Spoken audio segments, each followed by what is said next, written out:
Presentiamo gli atleti della prima serie dei 200 farfalla assoluti maschi.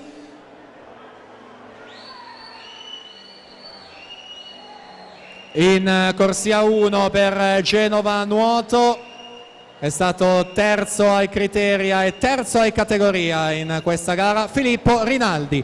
Alla 2 Leonardo Vendrame, Antares Nuoto. Alla 3 Giorgio Boscaro, Team Veneto. In corsia 4 Antares Nuoto, già medagliato giovanile nazionale giovanile, Alessio Gerardin.